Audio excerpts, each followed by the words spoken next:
Story zone, তোমার অনুভূতিদের খুঁজে নাও এখানেই। My dear listeners and viewers, আমি তামিম আহমেদ আছি story zone limited YouTube channel থেকে। এখন থেকে আমাদের পারফর্ম করা নতুন গল্পগুলো পাবেন স্টোরি জোন লিমিটেড ইউটিউব চ্যানেলে, যেটির তত্ত্বাবধানে থাকবেন আমাদের নয়নিকা আপু, এবং পাশাপাশি থাকবে ছোট গল্পগুলো, যেটি সার্বিক তত্ত্বাবধানে থাকবো আমি নিজেই। আমরা আশা করছি আপনারা আমাদেরকে উৎসাহ দিবেন এবং আমাদের সঙ্গে নিয়মিত থাকবেন। ধন্যবাদ। তোকে ডেকেছিলাম কারণ তোর হাত ধরেই এই ঝামেলা শুরু। জানি তুই তোর জায়গায় পুরোপুরি ঠিক ছিলি, কিন্তু আমিও আর কোনো উপায় দেখছি না। অনেক বুঝিয়েছি তোর চাচাকে, এখন তুই বলে দেখ, ওরা এই শুক্রবারে বিয়ে করাতে চায়। আমার চোখের সামনে আমি এইসব হতে দেব না। তনয়ার বাথরুম থেকে বের হবার শব্দে মা থামলেন। তনয়াকে দেখে বললেন, খেতে এসো তোমরা। উঠে চলে গেলেন তিনি। স্বরূপ জামা কাপড় নিয়ে গোসলে ঢুকলো। তনয়া কিছু জানতে পারল না। সে চুল মুছে একটু প্রসাধনী মেখে বাইরে বের হলো। মিতাকে দেখে এগিয়ে গিয়ে জড়িয়ে ধরলো তাকে। মিতাও জড়িয়ে ধরলো ভাবিকে, কিন্তু ছাড়লো না। ফুপিয়ে কাঁদতে থাকলো। তনয়া অনেকবার জিজ্ঞেস করলো কী হয়েছে, কিন্তু কোনো উত্তর পেল না। কোন দুঃখে এত হাসি খুশি একটা মেয়ে ব্যাকুল হয়ে কাঁদছে বুঝতে পারল না তনয়া। সন্ধ্যার পর বৈঠক বসল। স্বরূপের দুই চাচা চাচি, মিতা আর মিতার বড় ভাই মনসুর এসেছে। স্বরূপই কথা শুরু করলো। চাচা, এটা কি ঠিক হচ্ছে? সিরাজের মতো একটা ছেলের সাথে মিতার বিয়ে দিলে ওর জীবনটা নষ্ট হয়ে যাবে না?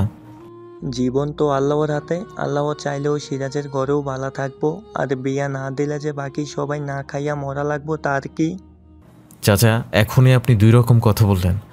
আল্লাহ যদি মিতাকে দেখতে পারে তাহলে আপনাদেরও দেখবে। আর ধার আপনি করেছিলেন, তার দায় মিতা কেন নিবে? দাঁড় কইরা কি আমি একলা খাইছি? সবাই খাইছে, মেয়েতেও খাইছে। ওই পোলা হইলে ওরে কামে লাগাইয়া দিতাম, সংসার চালাইতে পারতো। হইছে মাইয়া, তো যেইটা করবার পারে সেইটা দিয়েই সংসারটা বাঁচাওক। ওরে কি এতদিন পাইলা বড় করি নাই আমরা? চাচা, আপনার মনে নাই জহির তালুকদারের 2 নাম্বার বউটার কথা? পিতা যে মেরে ফেললো সে। ওদের বাড়ির কোনো বউ সুখে থাকতে পারছে? চাচা তার জায়গা থেকে সরবার কোনো লক্ষণ দেখালেন না। বললেন, গরিব মানুষের আবার সুখ কিসের? বাইচা থাকলেই হইল। ওকে তো এমন জায়গায় পাঠাচ্ছেন যেখানে বাঁচা মরারও ঠিক নাই। দেখ স্বরূপ, আমার মাইয়ার লাগিয়া আমার থেকে তোর দরদ বেশি না। আজকে আমি রাস্তায় আইয়া পড়লেই আমার সংসারের 8টা পেট তুই চালাবি না? মনসুরের ওপরেও ঋণের বোঝাটা ভারী হয়ে চাপছিল। সে টুকটাক কাজকর্ম করে কিছু টাকা দিতে পারলেও এত বড় ঋণ শোধ করার সক্ষমতা তার ছিল না। রোজ বাপের খোঁটা শুনতে শুনতে তার জীবনটাও অতিষ্ঠ হয়ে উঠেছিল। তাই প্রস্তাবটা পেয়ে সে বোধহয় বাবার চেয়েও বেশি স্বস্তি পেয়েছে। শুরু থেকেই আগুনে ঘি ঢালার কাজটা সে করে যাচ্ছে দায়িত্বের সাথে। স্বরূপের সামনে এতক্ষণ মুখ খুলছিল না সে, এবার সাহস করে খুলে ফেলল। ভাই, আপনি তো আমাকে অবস্থা জানেন না। মিতা কি এখানে অনেক সুখে আছে নাকি? ওর বিয়ার বয়স হয়েছে, বিয়ে দেওয়ার টাকা আমাকে নাই। ফ্রিতে দিতে পারলে দিব না কেন? চাচা ছেলের সাথে গলা মেলালেন। ওরা কইছে এক কাপড়ে মাইয়া নিব, এমন কথা আর কেউ কইব? ওর বিয়া দিতেও যৌতুক দেওয়ান লাগবো, সেই টাকা কই পামো আমরা? এর কাছে বিয়া না দিলে মাইয়া সারা জীবন ঘরে পালা লাগবো। তনয়া এতক্ষণ দরজার পাশে দাঁড়িয়েছিল চুপচাপ। এবার আর সহ্য করতে পারল না, বলল, চাচা, মিতা আমাকে বলেছিল ও পড়তে চায়, ভালো পড়াশোনা করে চাকরি করলে সেও আপনাদের সংসারে হাল ধরতে পারবে। মেয়ে তো ফেলা জিনিস না। চাচা তনয়াকে খুব পছন্দ করেন। তিনি নরম সুরেই বললেন, তুমি এর মধ্যে কথা কইও না, বাড়ির বউরা এত কথা কয় না। কেন চাচা, আমি খারাপ কি বলেছি? ওর জীবনটা কেন নষ্ট করেছেন? মেয়েটা তো কাঁদতে কাঁদতে মরেই যাবে। ওর লাইগে এত দরদ তো না দিলাম ওর বিয়া।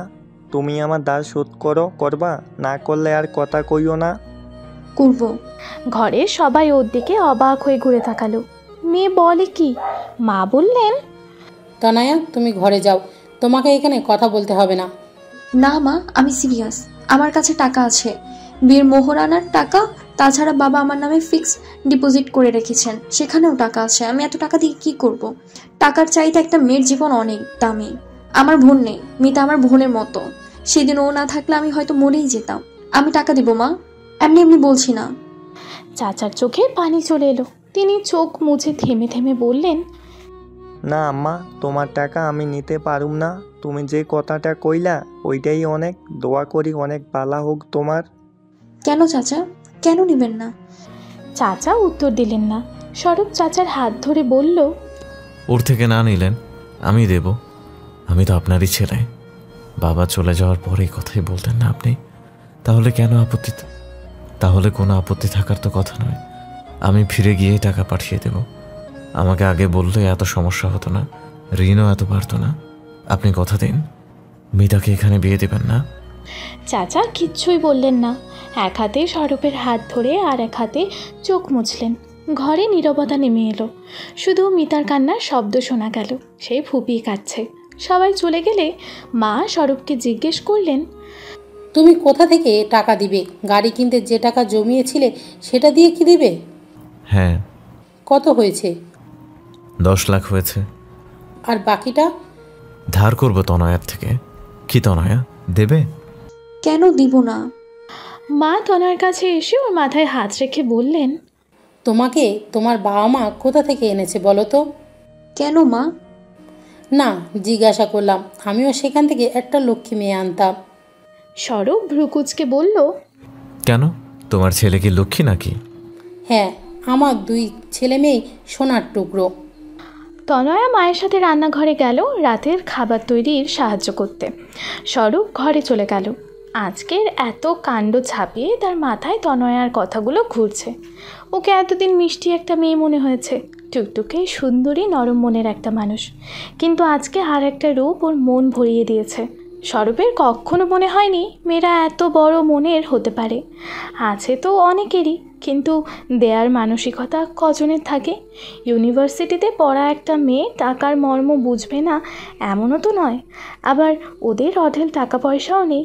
এই যে এত দূরের সম্পর্কের জন্য এতটা করতে যাওয়া, এজন্য অনেক সাহস লাগে।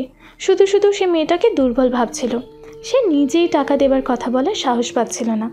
অনেক দিন ধরে সে গাড়ি কেনার জন্য টাকাগুলো জমিয়েছিল। এই যে সাহসটা পেল, সেটা তনয়ার জোরেই। দেখা যাবে খুব কঠিন সময়ে আপাতত দুর্বল দেখতে মেয়েটাই শক্ত হয়ে সিদ্ধান্ত নিচ্ছে। সে পেছনে পড়ে গেছে। সৌন্দর্য কিংবা মাধুর্যের প্রতি ভালো লাগা হয়তো কমে যায় সময়ের সাথে, কিন্তু ব্যক্তিত্বের প্রতি সম্মান কখনো কমে না, সময়ের সাথে সাথে বাড়ে।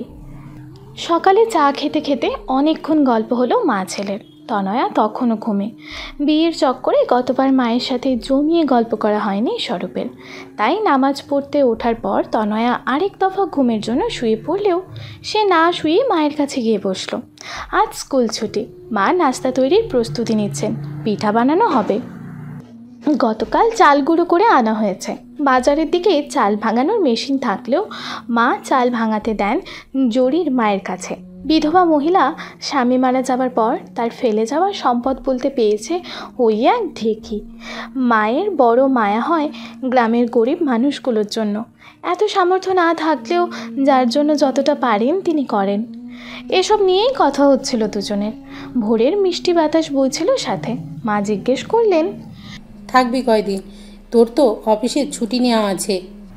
না মা, আজ রাতেই চলে যাব ভাবছি। কেন, ট্যুরটা কি চাইলে এখন দেয়া যাবে? না, তা যাবে না, ক্যান্সেল করে দিয়েছি পুরোপুরি।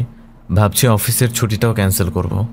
এখন ছুটিটা কাটালে আর 1 বছরে ছুটি দেবে না। তনয়ার অনেক মন খারাপ হয়েছে না যেতে পারে। বিদেশে যেতে হবে এমন কোনো কথা আছে? তার চেয়ে এখন দেশেই কোথাও চলে যা। দেশের ভেতরে বেড়াতে তো আর ঝঞ্ঝাট নেই, খরচও অত পড়বে না। স্বরূপ একটু ভেবে বলল, না মা, যেখানে যাবার কথা ছিল সেখানেই যাব। দেশে তো চাইলে শুক্র শনিবার করে ঘুরে ফেলা যাবে, পরে ওখানে আর যাবার সুযোগ না পেলে। আচ্ছা, এবার বলতো, বিয়ে করবি না বলে সেই মাথার পোকা খেয়ে ফেলছিলি, এবার কি হলো? কে বিয়ে করলো আর কার বিয়ে করে চেহারা ঘুরে গেল? স্বরূপ গালে হাত ছুঁয়ে বলল, চেহারা ফিরেছে মানে? আয়নায় দেখিস না নাকি? তোর চেহারা যে ভূতের সর্বদা থাকে, আস্তে আস্তে মানুষ হচ্ছে, বুঝিস না? স্বরূপ কাঁধ ঝাঁকালো। কে জানে। ঘুম হয়? হুম। আগে কিন্তু হতো না। স্বরূপ ভাবল কথা সত্যি, অথচ নিজের এই ব্যাপারটা সে নিজেই ধরতে পারেনি। ঘুম একটা বড় সমস্যা ছিল। যখন একা ছিল তার ঘুম আসতে অর্ধেক রাত পেরিয়ে যেত। যাও বা ঘুম হতো, শান্তি লাগতো না। আজে বাজে স্বপ্নেরা ভিড় করে ঘুমে ব্যাগরা দিত। অথচ তনয়ের পাশে শুয়ে ওর সাথে হাবিজাবি বকবক করতে করতে সে কখন ঘুমিয়ে পড়ে নিজেও জানে না। তনয় কথার মাঝখানে হঠাৎ ঘুমিয়ে পড়ে। ওকে ঘুমন্ত দেখলে স্বরূপেরও ঘুমে চোখ ছোট হয়ে আসে। অফিসে কে যেন বলেছিল তার চোখের ডার্ক সার্কেল কমে গেছে, কোনো প্রোডাক্ট ইউজ করছে কি না। গল্পের মাঝে এক বুড়ি এসে হাজির। বুড়ির বয়স হলেও শক্তপোক্ত আছে, হেঁটে হেঁটে গ্রাম পাড়ি দিতে পারে। 2 গ্রামের প্রতিটা বাড়ির গল্প তার জানা। তার হাতে ছোট্ট পানের বাটা। নিজের বানানো পান কিছুক্ষণ পর পর মুখে না দিলে তিনি কথা বলতে পারেন না। এসেই তিনি জিজ্ঞেস করলেন, কেমন আছো নানা? স্বরূপকে বুড়ি বরাবরই আদর করেন। তিনি এলেই স্বরূপ তার পানের বাটা থেকে নিজেই পান বানিয়ে মুখে পুরে দেয়। আজও তাই করল। বুড়ি প্রশ্নের উত্তরে সে বলল, আমি তো ভালোই, আপনি কেমন? বুড়ি জাঁকিয়ে বসে বলল, আল্লাহ বালা রাখছে। তা বউ কই? শাশুড়িরা একলা কাম করে, হ্যাঁ কি করতেছে? ঘুমা। বুড়ি একটু মন খারাপ করে বললেন, এর লাইগায় কইছিলাম শহরের মাইয়া বিয়া করান লাগবো না। আমগো গ্যারামেই কত বালা মাইয়া পইরা আছে। হ্যাগর কারো লগে বিয়া দিলে অহন তোমারে মুখে তুইলা খাওয়াই দিত। একলা কাম কইরা বউরে খাওয়ান লাগতো না। স্বরূপ কি বলবে বুঝতে পারল না। মায়ের হাসি চওড়া হলো। বুড়ি সেটা দেখে বললেন, হাসির কথা কুন্ডা কইলাম আমি? খালা, এটা আমার সংসার, ওরা বেড়াতে আসছে। 2 দিনের বউরে দিয়া কাজ করাবো কেন? সে কি মাটির চুলায় রাঁধতে পারে?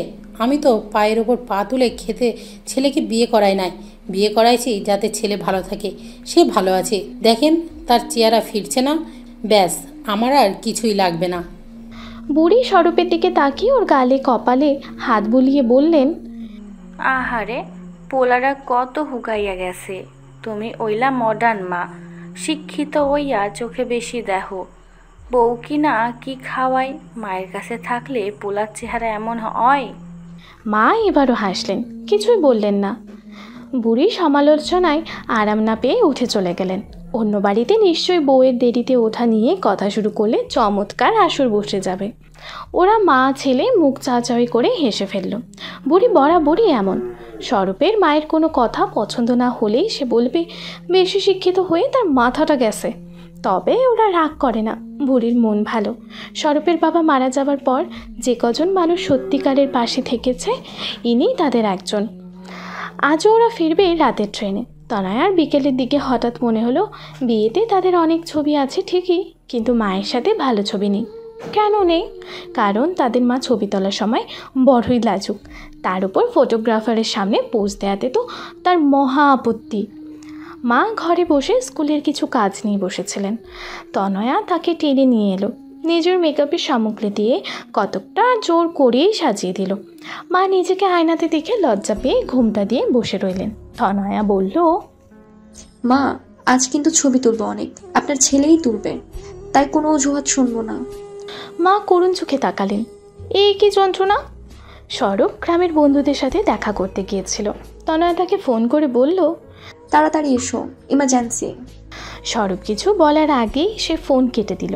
স্বরূপ ব্যস্ত হয়ে সাথে সাথে ফোন করলো। তনয়ার ইচ্ছে করেই ধরল না। সে এক প্রকার হন্তদন্ত হয়ে বাড়ি ফিরল।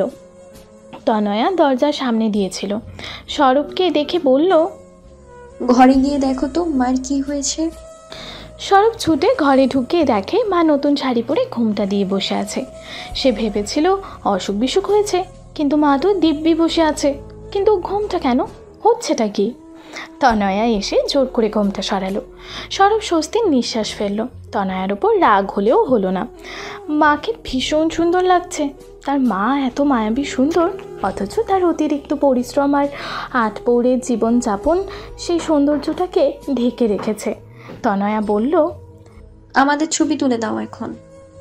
হ্যালো ডিয়ার লিসেনার্স, আপনারা শুনছেন স্টোরিজ অন প্রেজেন্স ধারাবাহিক পর্ব গল্প।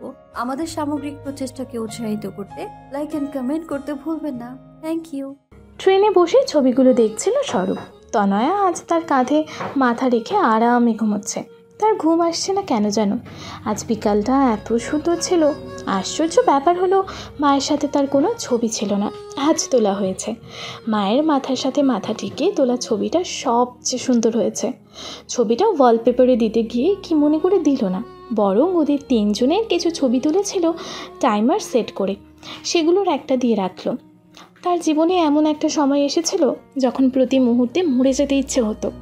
নিজেকে সে রোজ আত্মহত্যা থেকে বাঁচিয়ে রাখতো একটা মানুষের কথা ভেবে, সেটা ছিল মা। তবে একাকী শহুরে জীবনে তার সব রং উড়ে গিয়েছিল। রঙগুলো একটু একটু করে ফিরে আসছে। যে ফিরিয়ে দিচ্ছে সেও তার জীবনে খুব গুরুত্বপূর্ণ মানুষ হয়ে উঠেছে। সে ফেসবুকে ঢুকলো। Love is just a myth লেখা নিজের বায়োতে চোখ পড়তে সে নিজেকে প্রশ্ন করলো, হোয়াট ইজ লাভ? সে কি ধীরে ধীরে ভালোবাসায় বিশ্বাসী হয়ে উঠছে, নাকি সংসারবাদী? লোপার সাথে তার প্রেম ছিল উত্তাল, বাধাহীন, প্রবল। প্রেমের জন্য পাহাড় থেকে ঝাঁপ দেওয়াও যেন কোনো ব্যাপার ছিল না। অথচ তনয়ার জন্য তার কোনো প্রবল আবেগ কাজ করে না, বরং ও পাশে থাকলে শান্তি লাগে। এটা কি প্রেম নাকি স্বস্তির জায়গা? লেখাটা পরিবর্তন করলো না সে। গল্পকথারও হয়তো কখনো সত্যি হয়ে যায়, সে অপেক্ষায় রইল। হয়তো হবে সে উত্তাল ভালোবাসার টানে ছুটে যাবে এই মেয়েটার কাছে। ভাবতে ভাবতে আপন মনেই হাসল স্বরূপ। এও কি সম্ভব? তনয়ার সত্যিকারের একটা নতুন জীবন শুরু হলো এবার। বিয়ের পর থেকে একটার পর একটা ব্যস্ততা তাকে থিতু হতে দিচ্ছিল না। এবার যেন প্রথমবার সে হাত পা ছড়িয়ে আরামসে নিজের সংসারটা ভালো করে দেখল। গুছিয়ে এখানে জাঁকিয়ে বসার একটা চিন্তা তাকে বেশ আনন্দই দিল। এই যে পর্দাগুলো বদলে ফেলবে সে, গাছ লাগাবে, দেয়ালে রং বদলে দেবে, ফার্নিচারগুলো সুন্দর, তবে বিন্যাস ভালো হয়নি, ঠিক করতে হবে। কত কাজ! তনয়া রোজ মার্কেটে যায়, এটা সেটা কিনে আনে। রান্নাঘরে টুকিটাকি নতুন কোনো শোপিস, পেন্টিং কিংবা বই। প্রথম সে নিজের জমানো টাকায় খরচ করত। আর স্বরূপ এত ব্যস্ততার মধ্যে খেয়ালই করেনি ঘরে কী হচ্ছে। হঠাৎ এক শুক্রবার তার মনে হলো বসার ঘরটা অনেকটা বদলে গেছে। সে অবাক হয়ে তনয়াকে ডাকতে শুরু করলো। তনয়া তখন রান্নাঘরে ময়দা মাখছে। ইউটিউব থেকে প্রাপ্ত এক বিশেষ রেসিপি তৈরি হচ্ছে স্বরূপের জন্য। অখণ্ড মনোযোগ দিয়ে কাজ করছিল সে। মাঝে ছেদ পড়ল। ময়দা হাতেই তনয়া এসে জিজ্ঞেস করলো, তোমার সমস্যা কি? সকাল সকাল ষাঁড়ের মতো চেঁচাচ্ছ কেন? স্বরূপ চোখ সরু করে বলল, আমি ষাঁড় হলে তুমি নিশ্চয়ই গাভী। উফ, কি হয়েছে সেটা বলবে? ঘরটা তো আগে এমন ছিল না। এই দুটো ফুলদানি আর দেয়ালের ছবিটা নতুন এসেছে, তাই না? আর খাবার ঘরের ঘড়িটাও। তনয়ার মনে হলো স্বরূপ তার বাড়ির এই পরিবর্তন পছন্দ করছে না। সে কিছুটা সংকুচিত হয়ে বলল, হ্যাঁ, কেন খারাপ হয়েছে? স্বরূপ আরেকবার চারিদিকে চেয়ে বলল, না না না, সুন্দর হয়েছে, কিন্তু কবে করলে বলো তো? একটু একটু করে করেছি। বাহ, কিন্তু টাকা পাচ্ছ কোথায়? আমার টাকা আছে। তুমি যে বড় লোক সেটা জানি, কিন্তু এসব কিনতে থাকলে যে সম্পদ কদিনে ফুরিয়ে যাবে তা বুঝতে পারছো? তারপর কি করবে জানি না। বাবার কাছ থেকে নিয়ে নিজের সংসার সাজাবে? জানি না। আমারই ভুল। আমার উচিত ছিল তোমাকে কিছু টাকা দেবার, একেবারে মনে ছিল না। বিয়ের আগে যে বলেছিল সংসারে সমান সমান কন্ট্রিবিউট করতে হবে। স্বরূপ হাসলো। সোফায় গা এলিয়ে বসে পায়ের উপর পা তুলে বলল, সেজন্য কন্ট্রিবিউট করছো নাকি? কিন্তু এসব তো তোমার বাবার টাকা, তোমার টাকা কই? চাকরি করলে তারপর? তনয়, একটা কথা বলি। বলো। তুমি চাকরি করতে চাইলে আমি কখনোই নিষেধ করবো না, সেটা তোমার ইচ্ছে। কিন্তু আমার পরামর্শ চাইলে বলবো, তুমি এভাবেই সুন্দর। এভাবে বলতে? এই যে এলো খোপা, কপালে ঘাম, ভোরবেলা উঠে নাস্তা বানাতে বসে যাওয়া, এই তনয়া ভীষণ সুন্দর। আমি জানি না কাঁধে ব্যাগ ঝুলিয়ে পরিপাটি হয়ে অফিসে গিয়ে প্রেজেন্টেশন দিয়ে আত্মবিশ্বাসী তনয়ের চেহারা কেমন হবে। আমাকে ভুল বুঝো না, আমার নিজের মা কর্মজীবী মানুষ। তোমাকে বাড়িতে বসিয়ে রাখার মতো মানসিকতা আমি রাখি না। শুধু বলতে চাই, তোমার যদি ইচ্ছের ঘাটতি থাকে তাহলে প্রফেশনাল লাইফে যাবার কোনো জোর নেই। তুমি পায়ের ওপর পা তুলে থাকতে পারো। তনয়া মনে মনে হাসলো। সে এবার সোফায় বসে গায়ে এলিয়ে দিয়ে পায়ের ওপর পা তুলে বলল, তাহলে বাকি রান্নাটা তুমিই করো। স্বরূপ কয়েক পলক তাকিয়ে থেকে হেসে ফেলল। দুজনেই হাসল কিছুক্ষণ। তারপর তনয়া উঠলে স্বরূপও উঠে রান্নাঘরে গেল। খাবার দুজন মিলেই তৈরি করলো। শেষে যেটা তৈরি হলো সেটা খুবই জঘন্য খেতে হলেও দুজন হাসি মুখে সাবার করলো। রাতে স্বরূপ তনয়ার হাতে কিছু টাকা গুঁজে দিয়ে বলল, এখন থেকে যা লাগবে এখান থেকে খরচ করবে। এটা কি আমার হাত খরচ? বলতে পারো। ধরো আমি চাকরি করলাম, তখনও কি এভাবে টাকা দিবে? তুমি চাইলে দেব। মানুষ কত অলস তুমি জানো? তোমার কি মনে হয় এত পেয়ে পেয়ে এরপর আমার ইচ্ছে করবে চাকরি করার জন্য, পড়াশোনা করতে? এমনিতেই পড়ায় কোনো মন বসে না, সারাদিন ঘর সংসার নিয়ে আছি। তুমি আমার মাথাটা খেয়ে ফেলেছো। কেমন করে খেলাম? কচকচ করে চিবিয়ে খেয়েছো। শার্পনারের ভেতরে মাথা ঢুকিয়ে দিয়ে ক্ষয় হয়ে এখন শার্পনারের দোষ দিলে হবে? তুমি একা একা পাগল হচ্ছ, আমি কিচ্ছু করিনি। তনয়া আর কিচ্ছু বলল না। স্বরূপের কথা সত্য, সে এটাও জানে সবার দ্বারা সব কিছু হয় না। সে চাইলেও তার শাশুড়ির মতো ক্যারিয়ার গড়তে পারবে না, চাইলেও দিনরাত পড়ে চাকরির জন্য দৌড়াতে পারবে না। সে হয়তো হতে পারবে একজন পারফেক্ট হাউসওয়াইফ। হাউসওয়াইফ শব্দটা এখন অনেকে ক্ষুদ্রার্থে বলে, ছোট করে দেখে। কেন বাপু, চাকরিও তো মানুষ সংসারের জন্য, সম্মানের জন্য করে। যে দুটোই ঘরে থেকেও পেয়ে যাচ্ছে তার দোষ কি? বরং সবার বাইরের জগতে কম্পিটিশন করে দৌড়ে দৌড়ে জীবনটা শেষ করে দেওয়ার ইচ্ছে নাও থাকতে পারে। তার ভাবভঙ্গি স্বরূপ ভালোই বোঝে, তাই তো পালে হাওয়া দিতে বলে দিল চাকরি না করলেও চলবে। টাকাটা সে ব্যাগে তুলে রাখলো। এই টাকা দিয়ে সে কি করবে তাও ঠিক করে রাখলো। সেজন্য ছুটির দিন লাগবে, কিন্তু স্বরূপের বেরসিক অফিস সপ্তাহে একদিন কষ্ট সৃষ্টে ছুটি দেয়। সেদিনের অপেক্ষা ছাড়া উপায় নেই। তনয়া কদিনে অনেক গাছ লাগিয়েছে। একটা বারান্দায় সব পাতাবাহার, একটায় সব ফুলের গাছ। বারান্দাগুলো বড় হলে এখনও অনেকটা ফাঁকা রয়ে গেছে। অনেকটা সময় তনয়ার বাগানের পেছনে চলে যায়। এদের রোজ যত্ন লাগে, পাতা ছেটে দেওয়া, পানি দেওয়া, মাটি একটু খুঁচিয়ে দেওয়া, কোনোটায় ফুল আসছে তার একটু আলাদা যত্ন নেওয়া। তাদের শোবার ঘরের লাগোয়া দক্ষিণমুখী বারান্দায় ফুলের গাছগুলো লাগানো। প্রচুর বাতাস থাকে সব সময়। তনয়ার ভারী ভালো লাগে ফুলের সাথে সময় কাটাতে। সে এরপর একটা দোলনা কিনবে, দুজন এঁটে যাবে এমন। তার পরিকল্পনা শেষ হতে চায় না। গত রাতে বৃষ্টি হয়েছিল, আকাশ আজও খানিকটা ভার, সাথে ভীষণ বাতাস। গাছগুলোতে আজ আর পানি দেবে না তনয়া, শুধু মরা পাতাগুলো সাফ করছিল সে, সাথে গুনগুন করছিল কি একটা সুর, কোথাও শুনেছে নিজেও জানে না। ফোনের শব্দে উঠল সে। কে আবার সকাল সকাল? দেখলো শাশুড়ি মা। ফোন ধরে কুশল বিনিময় শেষে মা বললেন, একটা কথা ছিল গো মা। বলুন মা। মিতার জন্য তো অনেক করলে, আর একটু করো। ওকে পড়তে পাঠাবো তোমাদের কাছে। এদিকে তো ভালো কোচিং নেই, ইউনিভার্সিটিতে ভর্তি হওয়ার কত যে ইচ্ছে মেয়েটার, তা তোমাদের কাছে থাকলে ভালো কোচিংও পড়ে পরীক্ষাটা দিতে পারবে। পাঠিয়ে দিন না, কোনো সমস্যা নেই। আচ্ছা, আমি আগেই বলে রাখলাম, ওর তো এসএসসি এখনও শেষ হয়নি, হলেই পাঠিয়ে দেবো, তোমরা ব্যবস্থা করে রেখো। আচ্ছা মা। মিতার সাথেও ফোনে কথা হলো তনয়ার। সকাল সকাল ভারী ভালো লাগলো তার। মাঝে মাঝে একা লাগে, মিতা এলে দারুণ হবে। বৃহস্পতিবার রাতেই দেখা গেল পূর্ণিমা পড়েছে। আলোয় ভেসে যাচ্ছে চারিদিক। এই শহরে আলাদা করে পূর্ণিমা চোখে পড়ে না। আজ পড়লেও তার কারণ লোডশেডিং। আজকাল লোডশেডিং বড্ড বেড়েছে। বিদ্যুৎ ঘাটতি নাকি যেন সমস্যা। স্বরূপ ভীষণ বিরক্ত। রাত বিরাতে কারেন্ট চলে গেলে উঠে বসে রাগে গজগজ করতে থাকে, গালাগাল করতে থাকে অথরিটিকে। দেশটা নাকি শেষ হয়ে যাচ্ছে, নানা হাবিজাবি রাজনৈতিক প্যাচাল। তনয়ার বিরক্ত লাগলেও সে শোনে। স্বরূপ খুব আগ্রহ করে ওকে বোঝায়। ও বুঝলেও কিনা খেয়ালও করে না। সে বলতে পেরেই খুশি। ইদানিং গরম পড়ে যাচ্ছে বলে লোডশেডিং হলে জানালা খুলে দিতে হয়। জানালা খুললে আবার ঝাঁকে ঝাঁকে মশা হাজির। ডেঙ্গুর ভয় আছে। স্বরূপ বলেছে জানালায় আর বারান্দায় নেট লাগিয়ে দেবে। তনয়ার ঘোর আপত্তির জন্য ব্যাপারটা থেমে আছে। স্বরূপ কিছুটা বিরক্ত। মাঝে মাঝে বলে বসে সে, তোমার অতিরিক্ত রোম্যান্টিসিজমের জন্য কবে যেন ডেঙ্গু হয়ে মরে যেতে হবে, তখন ভালো করে আকাশ দেখো।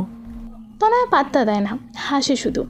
রাগ হলে স্বরূপকে যা সুন্দর লাগে সে কখনো কখনো ইচ্ছে করে রাগায়। ওই রাগান্বিত মুখের ছবিও তুলতে চেষ্টা করেছে, কিন্তু সফল হয়নি।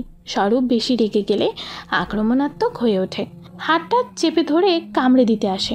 যদিও ব্যাপারটা ডোমেস্টিক ভায়োলেন্স না হয়ে শেষমেশ রোম্যান্টিক সিনে গিয়ে দাঁড়ায়।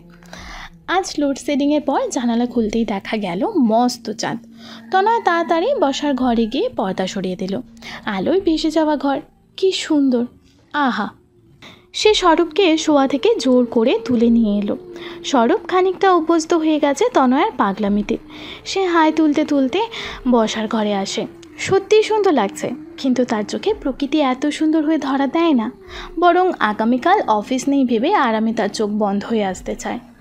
তনয়া ওর হাত ধরে ঝাঁকিয়ে বলে, চোখ খুলো, কত সুন্দর জ্যোৎস্না, দেখো। তুমি দেখো। স্বরূপ তনয়ার কাঁধে মাথা রেখে চোখ বুজে ফেলে। তনয়া মাথাটা সরায় না, নিজের মনেই বলে, একটা পাখি আছে জানো, চাঁদের আলোয় খায়। সে আজকে জ্যোৎস্না পেট ভরে খেতে পারবে, তাই না? আমারও খেয়ে ফেলতে ইচ্ছে করছে। কি? যা কিছু সুন্দর লাগে সব। এই যেমন চাঁদের আলো, সুন্দর ফুল, বৃষ্টি ভেজা সন্ধ্যা, আর তোমাকে। স্বরূপ উঠে বসে চোখ গোল করে বলল, আমাকে? তা খাও না, কে নিষেধ করেছে? সে নিজের মুখটা এগিয়ে দেয়। তনয়া হেসে দুই হাতে ওকে ঠেলে সরিয়ে দিয়ে বলে, যাও তো। চাঁদটা দেখেছ? আজকের চাঁদ সুকান্তের ভাষায় ঝলসানো রুটি। শহরের কত লোক আজ না খেয়ে শুয়েছে, গুণে শেষ করা যাবে না হয়তো। ওদের কাছে মনে হচ্ছে চাঁদটা আলো না হয়ে রুটি হয়ে ধরা দিলে বেশি কাজে দিত। তনয়া সোজা হয়ে উঠে বসে বলল, ভালো কথা মনে করেছ। আমার ইচ্ছে ওদের জন্য কিছু করার। তুমি আমি কি বা করতে পারবো বলো? যতটুকু পারি। এই ধরো, পথ শিশুদের একবেলা খাওয়ালাম, কিংবা বৃদ্ধ রাস্তায় পড়ে থাকা মানুষকে কিছু কিনে দিলাম। স্বরূপ মাথা দুলিয়ে বলল, আগে আমি প্রায়ই পথ শিশুর একটা গ্যাংয়ের সাথে সময় কাটাতাম। বিয়ের পর তোমাকে সময় দিতে গিয়ে ওদের থেকে দূরে সরে গেছি। চলো না, কাল যাই। স্বরূপ তনয়ার নাক টেনে দিয়ে বলল, ওকে সুইটহার্ট। স্বরূপ প্রথমবার তনয়াকে এমন কিছু ডাকলো। এর আগে মজা করে সিন্ড্রেলা, ভূতু, মাথা মোটা ইত্যাদি ডাকলেও এভাবে কখনো ডাকেনি। তনয়া লজ্জায় বেগুনি হয়ে গেল। স্বরূপ বিষয়টা খেয়াল করে তনয়ার আরেকটু কাজ ঘেঁষে এলো। কানে কানে বলল, চাঁদের আলো আমাকে বলে গেছে এত সুন্দর সময়টা আজে বাজে কথা বলে নষ্ট না করতে, অনেক জরুরি কাজ পড়ে আছে। পরের দিন ওরা সকালে বের হয়ে ফিরল বিকেলে। সারাদিন পথে পথে ঘুরেছে। সেদিন স্বরূপের দেওয়া টাকার সাথে তনয়া নিজের কিছু টাকা মিলিয়ে দান করেছে যাকে অভাবী পেয়েছে তাকে। দুপুরে এক গাদা পথ শিশুদের সাথে বসে ফুটপাতে বসে খাবার খেয়েছে। বিকেলটা বলা চলে ঘুরে কাটিয়েছে। সন্ধ্যায় ফিরে তনয়া খেয়াল করলো ওর পা আর চলছে না, ব্যথায় ভারী হয়ে আসছে। কোনো মতে গোসল করে এসে সে শুয়ে পড়ল। স্বরূপ জিজ্ঞেস করলো, হলো কি? পা ব্যথা খুব। স্বরূপ কিছু না বলে নিজেও ফ্রেশ হয়ে এলো। তারপর চা বানিয়ে নিয়ে এলো দুজনের জন্য। তনয়াকে উঠিয়ে বসে চা খেতে খেতে আজকের দিনেরই আলোচনা হলো। চা শেষ হলে স্বরূপ নিজেই সব নিয়ে গেল ধুয়ে রাখতে। তারপর রাতের খাবারের আয়োজনে লেগে গেল। খুব বেশি কিছু না, ভাত, আলু ভর্তা আর ডাল। রান্না শেষে তনয়াকে জোর করে ওঠালো সে। ততক্ষণে নামাজের সময় হয়েছে। স্বরূপ বেরিয়ে গেল নামাজ পড়তে। তনয়া অজু করে নামাজ পড়ে নিল। স্বরূপ ফিরল হাতে জিলিপি নিয়ে।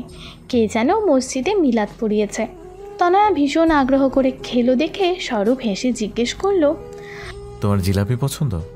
খুব। আচ্ছা এবার খাবে চলো, আর জলদি শুয়ে পড়বো। ওকে। খাওয়া শেষে স্বরূপ এবারও তনয়াকে কিছুই করতে দিল না, নিজেই সব গুছিয়ে রাখলো। ওকে একটা প্যারাসিটামল খাইয়ে শুইয়ে দিয়ে গেল। দুজনেই ক্লান্ত ছিল। বিছানায় মাথা দিতেই চোখে ঘুম জড়িয়ে এলো। স্বরূপের ঘুমটা ভাঙল মাঝরাতে। কেন ভাঙল? মনে হলো ক্ষীণ কোনো শব্দ তাকে বিরক্ত করছিল। শব্দটা কিসের? কিছুক্ষণ খেয়াল করে বুঝতে পারলো ওটা তনয়ার কাছ থেকে আসছে। ও অস্থিরভাবে পা দুটো বারবার এপাশ ওপাশ করছে। স্বরূপ মৃদু স্বরে ডাকলো, তনয়া। পায়ে ব্যথা কমেনি? পায়ে হাত পড়তেই চমকে উঠে সরে যেতে চাইলো তনয়া। আরে করো কি? তুমি ঘুমাও, আমি একটু টিপে দিই। তনয়া স্বরূপকে ঠেলে সরিয়ে দেবার চেষ্টা করে বলল, তুমি ঘুমাও প্লিজ। এটা কি করছো? চুপ, একদম চুপ। শুয়ে ঘুমানোর চেষ্টা করো। স্বরূপের শক্ত হাত তনয়াকে ধরে শুইয়ে দিল। পা টিপে দিতে থাকলো। এবার তনয়ার আরামে চোখ বুঝে এলো আপনা আপনি। জানালা দিয়ে আসা মৃদু আলোয় তনয়ার মুখটা আবছা দেখা গেল। সৌরভের ভীষণ মায়া হলো ওকে দেখে। সে দুপুর থেকেই অবাক হয়ে আছে। সে নিজে না হয় গ্রামে বড় হয়েছে, তার অত বাছাবাছি নেই, কিন্তু তনয়া কেমন করে ফুটপাতে বসে বাচ্চাগুলোর সাথে একসাথে খেলো।